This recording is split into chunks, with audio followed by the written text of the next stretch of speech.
Next topic is a differentiable threshold unit. A threshold unit is used which indicates the greater than or less than, which is a deciding unit. So the activation function which we are using in an artificial neural network, it is called as a threshold unit. Now what type of a unit shall we use as a basis for constructing a multi-layer network? Multiple layers of cascaded linear units still produce only a linear function, and we prefer networks capable of representing highly nonlinear functions.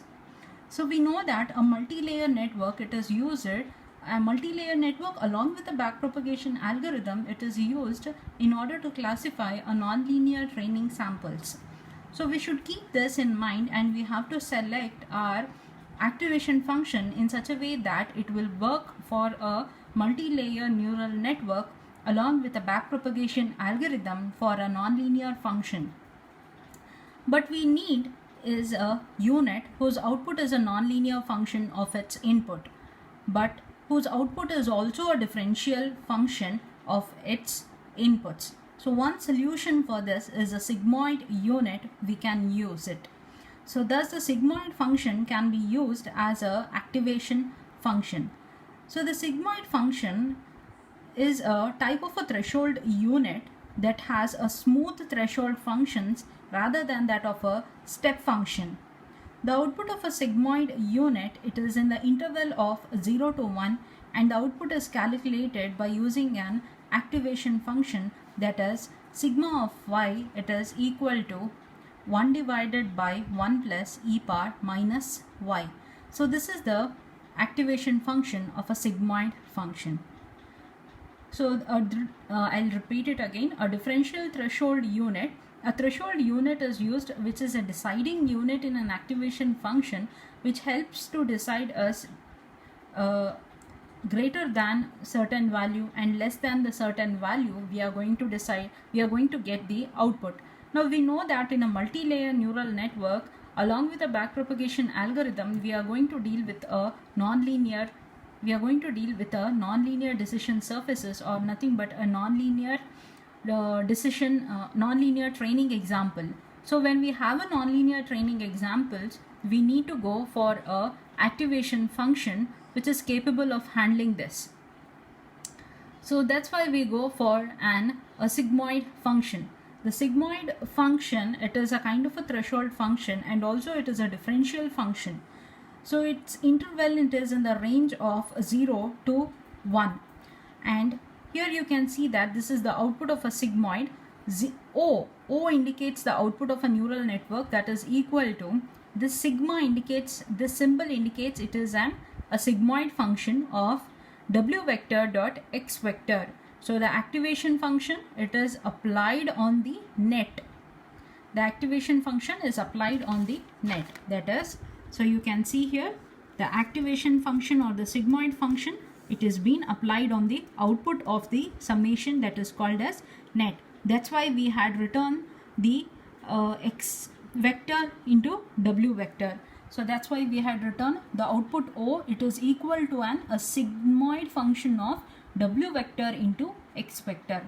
Now what is this sigmoid function? What is the sigmoid function? It is given by signum of y, it is equals to 1 divided by 1 plus e power minus y, where this sigma indicates that it is a sigmoid function. It is a sigmoid function. So this is an artificial neural network structure where we have a single perceptron we have considered. We have an inputs, that is x1, x2 up to xn we have, and along with the weights we have w1, w2 up to wn number of weights. Now we know that the summation, it is going to consider the algebraic sum of the product of input and the weight. So that is nothing but the net. So the output of a summation, it is nothing but a net. It is equals to summation of 1 equal to 0 to n wi into xi. So I is going to range from 0 to n number of values. When the output of a summation is applied to an activation function, we are depending upon its threshold working. So we are going to get in an interval that is 0 to 1. We know that the signum function, it is going to range in an interval 0 and 1. So this is the sigmoid function. So thus, which type of an activation function we need to use it when we have a nonlinear training examples? We need to use a sigmoid function. So suppose why we need to use a sigmoid function itself? Suppose if we use a sine function, what happens? Let's see. So this is an example. What I have considered here, it is a linear classification, or I can take an example of a linear regression.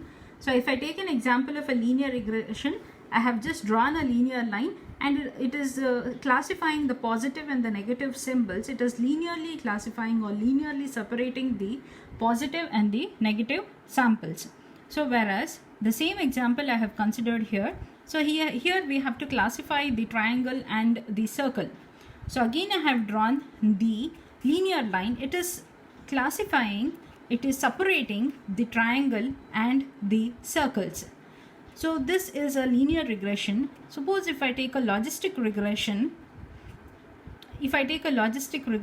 then I need to use a signum function. The signum function not only classifies, but it also finds the distance from the linear line, and also the probability of occurrence of how many triangles and probability of occurrence of how many circles.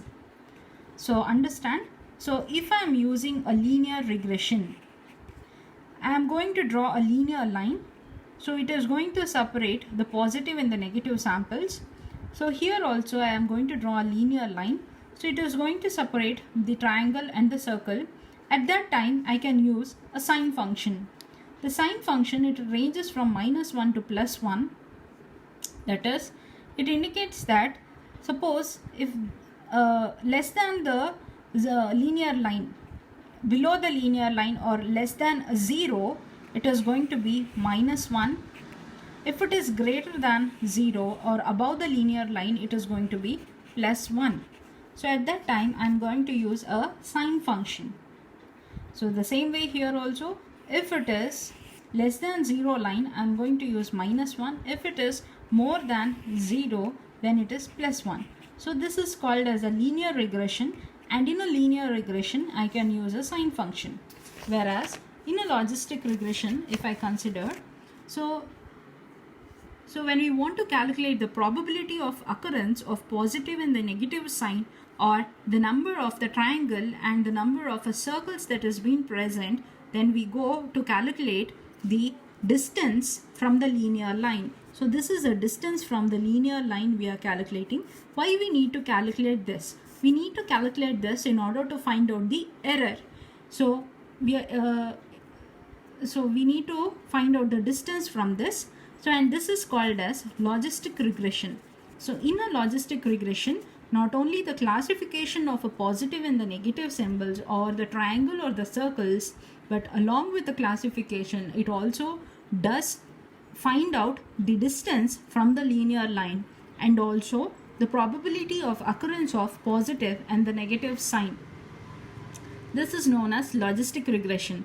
Now in a logistic regression, so we are going to use an activation function as a sigmoid function.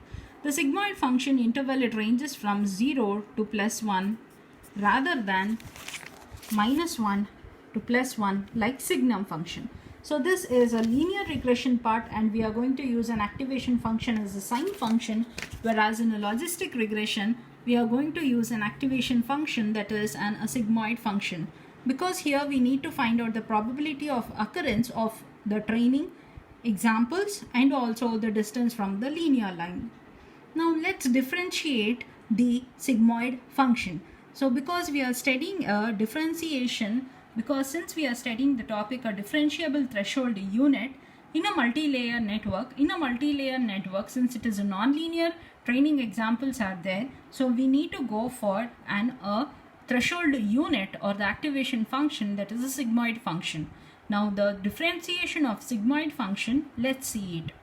So if we have a linear unit, we know that we are going to use a perceptron. So now let's see the differentiation of an sigmoid function.